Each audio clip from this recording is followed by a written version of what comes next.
Genomics और gene के fundamentals. तो सबसे पहले ये वर्ड जीनोम, इसका एग्जैक्टली मतलब क्या है? काफी फंडामेंटल साउंड करता है। बिल्कुल, ये एकदम बेसिक है। जीनोम का सिंपल मतलब है किसी भी ऑर्गेनिज्म का complete set of genetic instructions. मतलब इसमें सब कुछ आ गया, पूरा डीएनए, आरएनए और एक स्पेशल टाइप का डीएनए भी होता है, माइटोकॉन्ड्रियल डीएनए, जो सेल्स के अंदर माइटोकॉन्ड्रिया में मिलता है। अच्छा, सो बेसिकली ये टोटल जेनेटिक मटेरियल है। Got it. और फिर है जीनोमिक्स। ये इस पूरे जेनेटिक मटेरियल की स्टडी है। सोचो, टाइम के साथ इस जेनेटिक मटेरियल में चेंजेस आते रहते हैं ना, बिल्कुल। मोस्टली म्यूटेशंस के वजह से। और यही छोटे छोटे चेंजेस हैं जिसके कारण हम एज अ स्पीशीज इवॉल्व हुए हैं। तो जीनोमिक्स इन्हीं चेंजेस को इन्वेस्टिगेट करता है, जेनेटिक मटेरियल को एनालाइज करता है और इस एवोल्यूशन की पूरी कहानी को समझने की कोशिश करता है। कितना फैसिनेटिंग है ना कि इतने छोटे बदलाव ने लाइफ को इतना शेप किया है। हाँ, ये तो है। तो ये जीनोमिक्स इतनी इंपॉर्टेंट क्यों है? रियल वर्ल्ड में इसका यूज कहाँ हो रहा है? इसका इम्पैक्ट तो हर जगह है।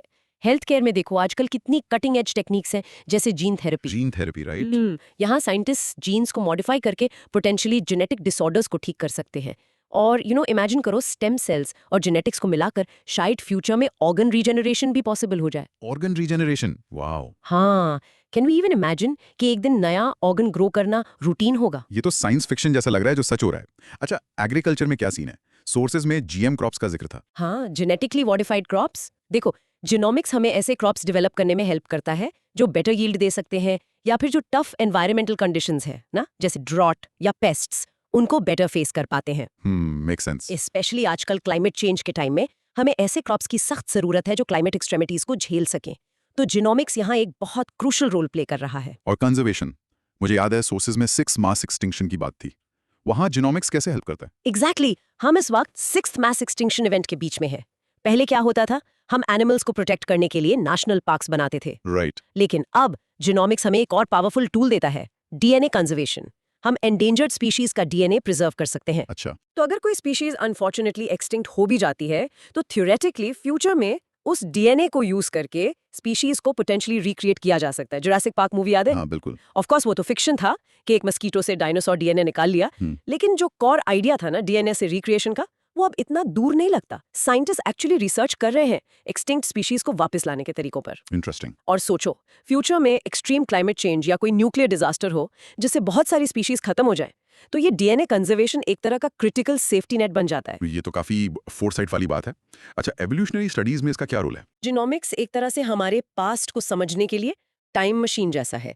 ह्यूमन जेनेटिक मटेरियल को स्टडी करके हम पता लगा सकते हैं कि हम कैसे इवॉल्व हुए, हमारी एंसेस्ट्रल लिनिएज क्या है, और हम दूसरी स्पीशीज से कैसे रिलेटेड हैं, जैसे चिंपैंजीज या हमारे एक्सटिंक्ट रिलेटिव्स जैसे नियोंडरथाल्स। वाओ! सब कुछ हमारे जीन्स में लिखा है बेसिकली। तो ये सब जीनोमिक्स के अंडर आ गया। अब थोड़ा जूम इन करते हैं जीन पर।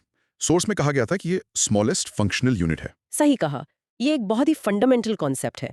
जैसे केमिस्ट्री में एटम मैटर का स्मॉलेस्ट फंक्शनल यूनिट है, वैसे ही बायोलॉजी में जीन एक लिविंग ऑर्गेनिज्म का स्मॉलेस्ट फंक्शनल यूनिट है जो एक स्पेसिफिक काम करता है। ओके। एक्सप्लेन किया गया है। बाय द वे, उनकी एक और बहुत अच्छी बुक है, the emperor of all melodies, a biography of cancer.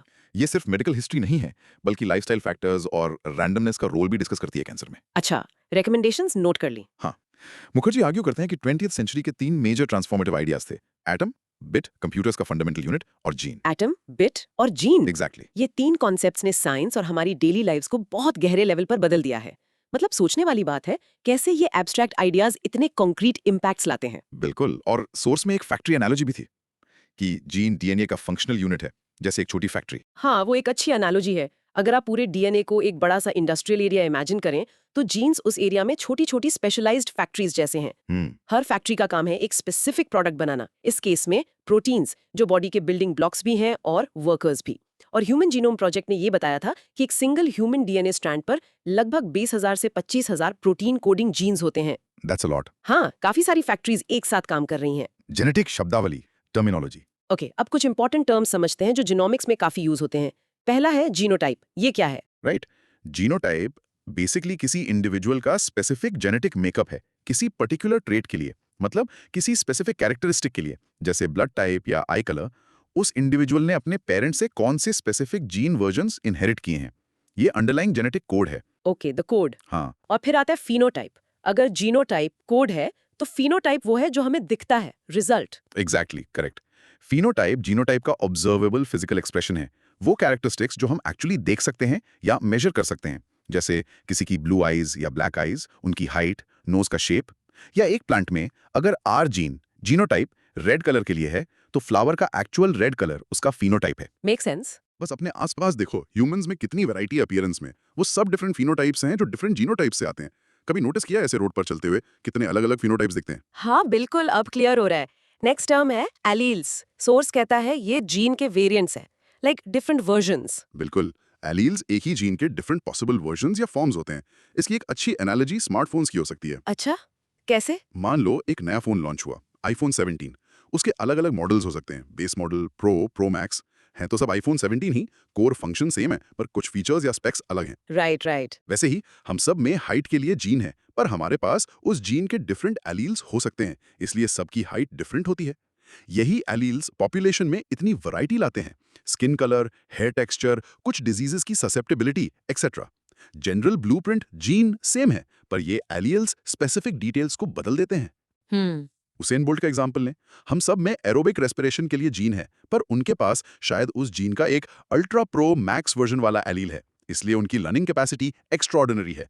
वो कैपेसिटी उनका फिनोटाइप है, और उसको कंट्रोल करने वाला स्पेसिफिक जीन वर्जन उनका जीनोटाइप, स्पेसिफिकली जो एलील्स उनके पास हैं। Got it. तो एक इंडिविजुअल में एक स्पेसिफिक जीन के लिए कितने एलील्स हो सकते हैं? ये एक इंपॉर्टेंट पॉइंट है। देखो, एक पॉपुलेशन में किसी एक जीन के बहुत सारे डिफरेंट एलील्स हो सकते हैं, लेकिन एक इंडिविजुअल में, क्योंकि हमें जेनेटिक मटेरियल दोनों पेरेंट्स से मिलता है, हमारे पास किसी भी जीन के लिए मैक्सिमम 2 ही एलील्स होंगे, एक फादर से, एक मदर से। Okay, maximum 2। हाँ, अब अगर किसी को दोनों पेरेंट्स से सेम अलील मिलता है, जैसे आई कलर के लिए दोनों से ब्लू आई वाला अलील मिला, उसे कहते हैं होमोजाइगोसिटी। इसे हम जनरली 2 सेम लेटर से रिप्रेजेंट करते हैं, जैसे ए दोनों डोमिनेंट, या स्मॉल ए मतलब दोनों रिसेसिव। ठीक है। अगर दोनों पेरेंट्स से डिफरेंट अलील्स मिलते हैं, जैसे एक से ब्लू आई अलील, एक से ब्राउन आई अलील, उसे कहते हैं हेट्रोजाइगोसिटी, रिप्रेजेंटेड एज ए। तो हेट्रोजाइगोसिटी ए वाली सिचुएशन में जब 2 अलग-अलग अलील्स हैं, तो कौन सा एक्सप्रेस होता है? फिनोटाइप कौन सा दिखता है? यहाँ पर आता है डोमिनेंट और रिसेसिव अलील्स का कॉन्सेप्ट। हेट्रोजाइगस कंडीशन ए में नॉर्मली एक अलील दूसरे पर डोमिनेट करता है। जो अलील एक्सप्रेस होता है, यानी जिसका इफेक्ट फिनोटाइप में दिखता है, उसे डोमिनेंट अलील कहते हैं। और जो अलील एक्सप्रेस नहीं होता, मास्क हो जाता है, उसे रिसेसिव अलील कहते हैं। अच्छा। कन्वेंशनली डोमिनेंट को कैपिटल लेटर जैसे ए और रिसेसिव को स्मॉल लेटर स्मॉल ए से रिप्रेजेंट करते हैं। तो डोमिनेंट अलील अपना इफेक्ट दिखाएगा, चाहे वो होमोजाइगस ए हो या हेट्रोजाइगस ए। रिसेसिव अलील सिर्फ तभी एक्सप्रेस होगा जब वो होमोजाइगस कंडीशन में हो, स्मॉल ए, यानी जब दोनों कॉपीज रिसेसिव हों। ओके। एक इंपॉर्टेंट बात, डोमिनेंट का मतलब बेटर या स्ट्रॉन्गर नहीं होता, बस ये कि वो विजिबल इफेक्ट प्रोड्यूस करता है जब उसके साथ रिसेसिव अलील हो। तो सोचो, अगर कोई ट्रेट रिसेसिव है, तो उसके फिनोटाइप में दिखने के लिए क्या कंडीशन होनी चाहिए? दोनों अलील्स रिसेसिव होने चाहिए। हाँ, एग्जैक्टली, बिल्कुल सही। जीन्स के प्रकार। अब ये जो जीन्स हैं, क्या सब एक ही तरह का काम करते हैं, या इनके टाइप्स भी होते हैं? Good question. मोटे तौर पर हम जीन्स को 2 मेन कैटेगरीज में डिवाइड कर सकते हैं, उनके प्रोटीन्स के फंक्शन के बेसिस पर। पहला टाइप है स्ट्रक्चरल जीन्स। Structural, okay. हाँ, जैसे नाम से ही पता चल रहा है, ये जीन्स ऐसे प्रोटीन्स बनाते हैं जो बॉडी के स्ट्रक्चर्स को बिल्ड करते हैं, जैसे केराटिन प्रोटीन जो हेयर और नेल्स बनाता है, कोलाजन जो स्किन और बोन्स में होता है, या मसल प्रोटीन्स। बेसिकली ये फिजिकल बिल्डिंग ब्लॉक्स बनाते हैं। ठीक है। दूसरा मेन टाइप है रेगुलेटरी जीन्स। ये जीन्स ऐसे प्रोटीन्स बनाते हैं जिनका काम है दूसरे जीन्स के एक्टिविटी को कंट्रोल करना, स्पेशली स्ट्रक्चरल जीन्स को। ये स्विचेस या डिमर्स की तरह काम करते हैं, दूसरे जीन्स को ऑन करते हैं या ऑफ करते हैं, या कंट्रोल करते हैं कि वो कितना प्रोडक्ट बनाएंगे। रेगुलेटरी जीन्स, ये तो काफी इंपॉर्टेंट लग रहे हैं, मैनेजर्स जैसे। कोई एग्जांपल्स हैं इनके? सो इसमें लैक्टोज टॉलरेंस की बात थी। हाँ। लैक्टोज टॉलरेंस एक क्लासिक एग्जांपल है रेगुलेटरी जीन एक्शन का। अगर हम एवोल्यूशनरी हिस्ट्री देखें तो न्यूलिथिक एज से पहले ह्यूमंस जनरली सिर्फ बचपन में ही मिल्क कंज्यूम करते थे, ब्रेस्ट फीडिंग तक। उसके बाद हमारे एंसेस्टर्स में एक रेगुलेटरी जीन, लैक्टोज को डाइजेस्ट करने वाले स्ट्रक्चरल जीन जो लैक्टेज एंजाइम बनाता है, को स्विच ऑफ कर देता था, क्योंकि अडल्ट्स को मिल्क की जरूरत नहीं थी। अच्छा। और अडल्ट लाइफ में भी डेयरी प्रोडक्ट्स कंज्यूम करने लगे, तो ये साइलेंट जीन एक प्रॉब्लम बन गया। जिनके अंदर ये जीन स्विच ऑफ रहता था, वो मिल्क शुगर लैक्टोज को डाइजेस्ट नहीं कर पाते थे, जिससे लैक्टोज इंटॉलरेंस के सिम्टम्स होते थे, जैसे ब्लोटिंग, गैस, डिस्कम्फर्ट। ओह, आज भी ग्लोबली 50% से ज्यादा अडल्ट पॉपुलेशन में कुछ डिग्री की लैक्टोज इंटॉलरेंस है। एक सिंपल सेल्फ टेस्ट है, रात को 1 ग्लास दूध पियो, अगर सुबह ब्लोटिंग या डिस्कम्फर्ट लगे तो हो सकता है आपको कुछ लेवल की इंटॉलरेंस हो। कितना इंटरेस्टिंग है ना कि कैसे लाइफस्टाइल चेंज ने जीन रेगुलेशन के साथ इंटरैक्ट किया। किसी लिसनर ने कभी एक्सपीरियंस किया है लैक्टोज इंटॉलरेंस या सुना इसके बारे में? इंटरेस्टिंग कनेक्शन है लाइफस्टाइल और जीन रेगुलेशन का। अच्छा, डिजीजेस से क्या कनेक्शन है? कैंसर का भी मेंशन था सोर्सेज में। यस, रेगुलेटरी जीन्स कैंसर में भी क्रिटिकल रोल प्ले करते हैं। नॉर्मल सेल्स में सेल ग्रोथ और डिवीजन बहुत टाइटली कंट्रोल्ड होता है। कई रेगुलेटरी जीन्स इस प्रोसेस को मैनेज करते हैं, इंश्योर करते हैं कि सेल्स तभी डिवाइड करें जब जरूरत हो और रुक जाएं जब कहा जाए। राइट। अगर सेल ग्रोथ को कंट्रोल करने वाले किसी इंपॉर्टेंट रेगुलेटरी जीन में मैल फंक्शन आ जाए, मान लो म्यूटेशन की वजह से, तो सेल डिवीजन का कंट्रोल लूज हो सकता है। सेल अनकंट्रोलेबली डिवाइड करना शुरू कर सकता है, आसपास के रिसोर्सेज लेकर एक मास बनाता है जिसे हम ट्यूमर कहते हैं। यही कैंसर का बेसिस है। Oh no. तो फॉल्टी रेगुलेशन के बहुत सीरियस कॉन्सिक्वेंसेज हो सकते हैं। समझ में आया। और सोर्सेज में होम्योबॉक्स जीन्स का भी जिक्र था, वो क्या करते हैं? होमोबॉक्स जीन्स या हॉक्स जीन्स ये बॉडी प्लान के मास्टर आर्किटेक्ट्स की तरह हैं। एम्ब्रियोनिक डेवलपमेंट के टाइम ये स्पेशल टाइप के रेगुलेटरी जीन्स हैं जो सेगमेंटेशन कंट्रोल करते हैं, यानी वो डिसाइड करते हैं कि एम्ब्रियो का कौन सा सेगमेंट क्या बॉडी पार्ट बनेगा, जैसे हेड कहाँ बनेगा, लेग्स कहाँ ग्रो होंगे, और ये डेवलपमेंट किस सीक्वेंस में होगा। जैसे हार्ट नॉर्मली 5-6 वीक्स में डेवलप होना शुरू होता है। Master architects, wow. हाँ, अगर इन मास्टर हॉक्स जीन्स में म्यूटेशन हो जाए तो डेवलपमेंट प्रोसेस में बड़े एरर्स हो सकते हैं, जिससे कभी-कभी अजीब आउटकम्स भी हो सकते हैं। सोर्स में फ्रूट फ्लाई का एग्जाम्पल था। एक म्यूटेशन के कारण उसके हेड पर एंटेना की जगह लेग्स ग्रो हो गए। लेग्स? हेड पर? हाँ, या फिर वो ब्लेस्ड काउ वाली कहानी जिसका एक एक्स्ट्रा लिम्ब गलत जगह डेवलप हो गया। ये ड्रामेटिक एग्जाम्पल्स हैं कि क्या होता है जब मास्टर प्लान गलत हो जाता है। ठीक है। एक स्पेसिफिक हॉक्स जीन है, हॉक्स C6, जो vertebrates animals with a backbone में थोरैक्स चेस्ट एरिया के डेवलपमेंट के लिए इंपॉर्टेंट है। ह्यूमंस में इस जीन का एक स्पेसिफिक वेरिएंट हमारे कैरेक्टरिस्टिक एस शेप्ड बैकबोन, जिसमें distinct cervix, thorax, lumbar, sacrum regions होते हैं, को शेप देने में हेल्प करता है। दूसरे वर्टिब्रेट्स में जैसे स्नेक्स, गीस या माइस, हॉक्स C6 के डिफरेंट वेरिएंट्स होते हैं या वो अलग तरह से एक्सप्रेस होता है, इसीलिए उनके बॉडी शेप्स इतने अलग होते हैं। जैसे स्नेक का लंबा थोरैक्स, बर्ड का अलग स्केलेटल स्ट्रक्चर। अमेजिंग है ना कि इन मास्टर जीन्स में छोटे से डिफरेंसेस से एनिमल किंगडम में कितने डाइवर्स बॉडी प्लान्स बन जाते हैं। इंडीड, बहुत अमेजिंग है। म्यूटेशंस, बदलाव का इंजन। ओके, अब हम डिस्कशन के कोर पर आते हैं। म्यूटेशंस, यस, ये बेसिकली जेनेटिक मटेरियल में रैंडम चेंजेस हैं, है ना? थोड़ा साइंस फिक्शन जैसा भी लगता है, जैसे एक्समैन में होता है। हाँ, कॉन्सेप्ट वही है, बस यूजुअली मूवीज से कम ड्रामेटिक होता है। म्यूटेशन का सिंपल मतलब है जेनेटिक मटेरियल में कोई भी random change, mainly DNA sequence या कोड में। अगर डीएनए कोड बदलता है तो वो जीन के फंक्शन को अफेक्ट कर सकता है और उससे बॉडी के ट्रेट्स या प्रोसेसेस में चेंजेस आ सकते हैं। यही चेंजेस सारी जेनेटिक वेरिएशन का अल्टीमेट सोर्स हैं। अच्छा, तो इसके टाइप्स होते हैं। सोर्सेज में small scale versus large scale का जिक्र था। यस, हम स्केल के बेसिस पर कैटेगराइज करते हैं। स्मॉल स्केल म्यूटेशंस में सिर्फ एक या कुछ न्यूक्लियोटाइड बेसिस डीएनए कोड के individual letters A, TN, C, G में चेंज होता है। Okay, small scale. इसका एक कॉमन टाइप है पॉइंट म्यूटेशन। यहाँ सिर्फ एक बेस दूसरे बेस से रिप्लेस हो जाता है, total number of basis same रहते हैं। इसके रिजल्ट्स अलग अलग हो सकते हैं। जैसे? एक है मिससेंस म्यूटेशन। यहाँ बेस चेंज होने से डीएनए का 3 लेटर कोड वर्ड, जिसे कोडॉन कहते हैं, जो एक स्पेसिफिक अमीनो एसिड के लिए कोड करता है, बदल जाता है और वो एक डिफरेंट अमीनो एसिड को स्पेसिफाई करने लगता है। Oh, classic example sickle cell anaemia. इस कंडीशन में हीमोग्लोबिन बनाने वाले HBB जीन में एक स्पेसिफिक पॉइंट म्यूटेशन होता है। GAG सीक्वेंस GTG बन जाता है। इस एक लेटर के चेंज से ग्लूटामिक एसिड की जगह वैलिन नाम का अमीनो एसिड आ जाता है प्रोटीन में। सिर्फ एक लेटर से? हाँ, result normal disc shape red blood cells RBCs की जगह सिकल यानी दराती जैसे शेप के RBCs बनते हैं। ये एबनॉर्मल शेप RBCs का लाइफ स्पैन कम कर देता है और उनका ब्लड वेसल्स में फ्लो भी रोकता है। देखो, एक छोटा सा चेंज डीएनए कोड में कितना बड़ा इम्पैक्ट ला सकता है हेल्थ पर। इनक्रेडिबल। और क्या टाइप्स हैं पॉइंट म्यूटेशन के? एक है नॉनसेंस म्यूटेशन। इसमें बेस चेंज होने से एक नॉर्मल कोडॉन स्टॉप कोडॉन में बदल जाता है। स्टॉप कोडॉन सिग्नल देते हैं कि प्रोटीन सिंथेसिस रोक दो। अगर ये बीच में ही आ जाए तो प्रोटीन पूरा नहीं बन पाता और एक छोटा इनकम्प्लीट और यूजुअली नॉन फंक्शनल प्रोटीन बनता है। ओके। और तीसरा है साइलेंट म्यूटेशन। कभी कभी बेस चेंज होने से कोडॉन तो बदलता है, पर जो नया कोडॉन बनता है वो भी सेम अमीनो एसिड को ही कोड करता है। ऐसा इसलिए पॉसिबल है क्योंकि जेनेटिक कोड रिडंडेंट है। एक ही अमीनो एसिड के लिए मल्टीपल कोडॉन्स हो सकते हैं। अच्छा, तो इसका कोई इफेक्ट नहीं होता? हाँ, इसलिए इस म्यूटेशन का फिनोटाइप पर कोई विजिबल इफेक्ट नहीं होता। ये एक चेंज है जो नोटिस नहीं होता। Got it. ये एक स्मॉल स्केल पॉइंट म्यूटेशंस थे। और दूसरा टाइप? स्मॉल स्केल का दूसरा टाइप है फ्रेम शिफ्ट म्यूटेशन। यहाँ एक बेस रिप्लेस नहीं होता, बल्कि या तो ऐड हो जाता है इंसर्शन या डिलीट हो जाता है डिलीशन।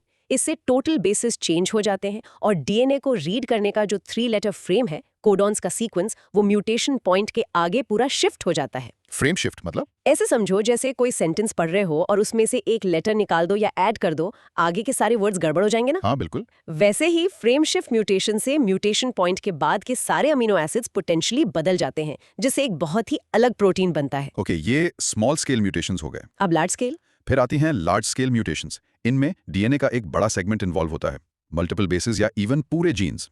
अगर ये चेंज बहुत बड़ा हो, जैसे जीनोम का 2% अफेक्ट करे, तो ये अक्सर लीथल होता है। इसके कुछ टाइप्स हैं।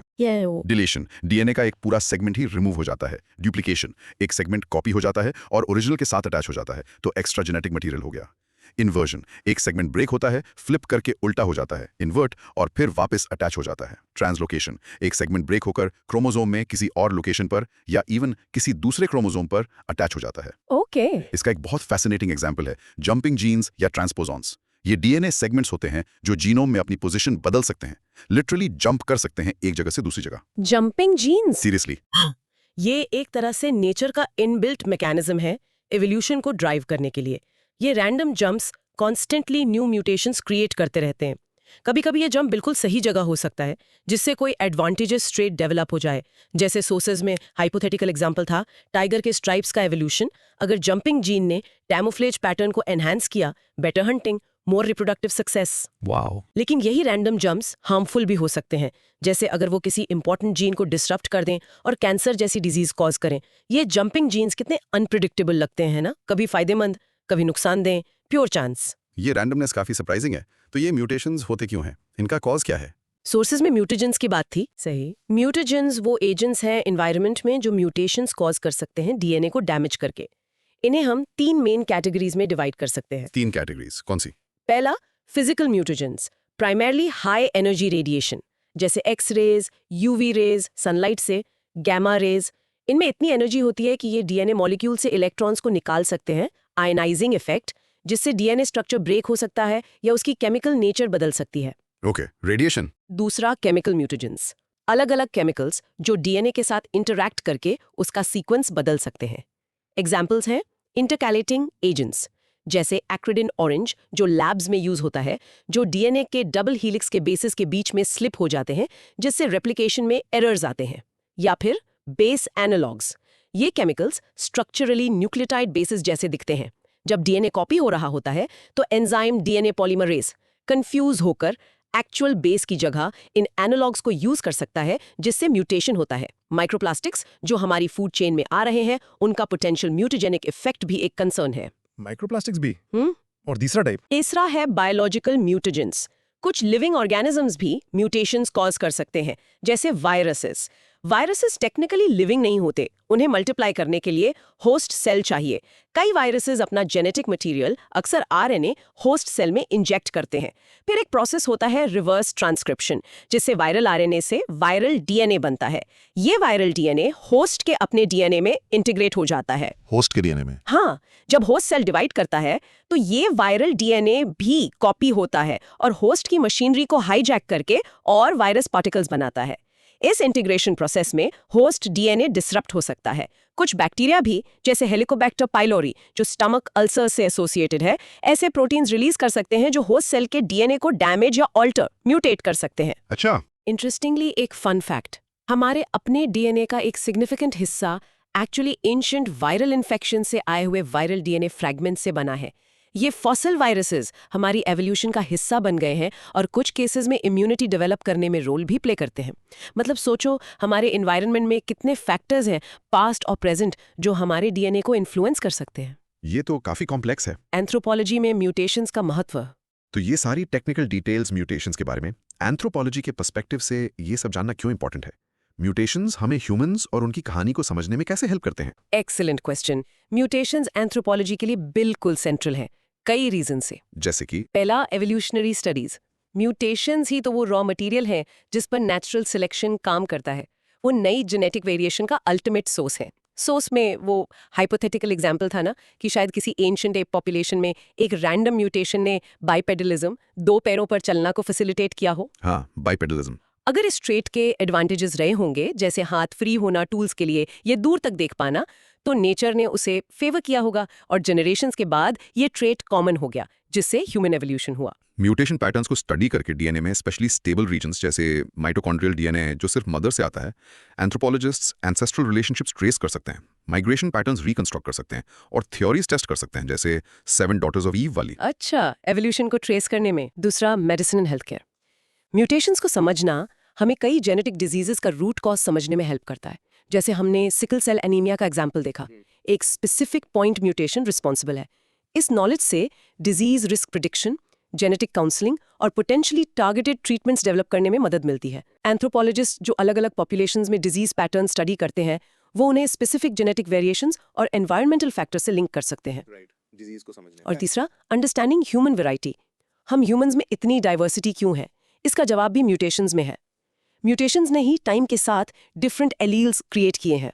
अलग अलग एनवायरनमेंट्स में नेचुरल सिलेक्शन ने अलग अलग एलील्स को फेवर किया है, जिससे पॉपुलेशन स्पेसिफिक एडेप्टेशंस हुई हैं। जैसे स्किन कलर एक क्लासिक एग्जाम्पल है।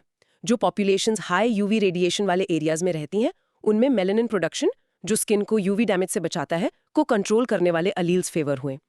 लो यूवी एरियाज में रहने वाली पॉपुलेशंस में ऐसे अलील्स फेवर हुए जो विटामिन डी सिंथेसिस को फैसिलिटेट करते हैं, क्योंकि वहां सनलाइट कम होती है। एडेप्टेशन।